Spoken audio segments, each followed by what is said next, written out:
Halo, halo, cześć siemano wszystkim ludziska z tej strony Adil M Techno, a w dzisiejszym poradniku pokażę wam jak naprawić error z nieznalezieniem grafiki od Intela, tak? Także jest tu ten error i tak, mamy trzy sposoby. Po pierwsze i najważniejsze, musimy znaleźć folder, gdzie znajduje się gra OSU. Klikamy w niego. I tak, oto pierwszy sposób. Klikamy na uruchamianie się OSU i klikamy uruchom z procesorem graficznym procesor Nvidia o dużej wydajności. Jeżeli wam to nie działa tak samo jak mi,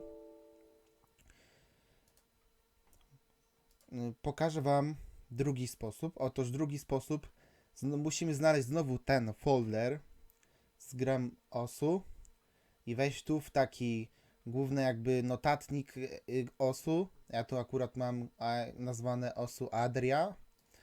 Klikamy otwórz i teraz tak. Znaleźć musimy znaleźć coś takiego, jak się nazywa menu music. Jest tu zaznaczone menu music.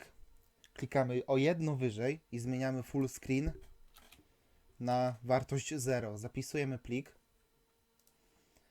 i też nam nie działa, bo to zależy jak nam zadziała, jednak mi też nie działa i tyle w sumie znalazłem odpowiedzi w internecie, jak to zrobić i więcej nie było, nie? Ale jakoś rozkminiłem, jak to zrobić, czyli tak, jak nam nie zadziałał full screen na 0, musimy znowu dać go na 1 i w edycji znaleźć coś takiego, co się nazywa Compatibility Context.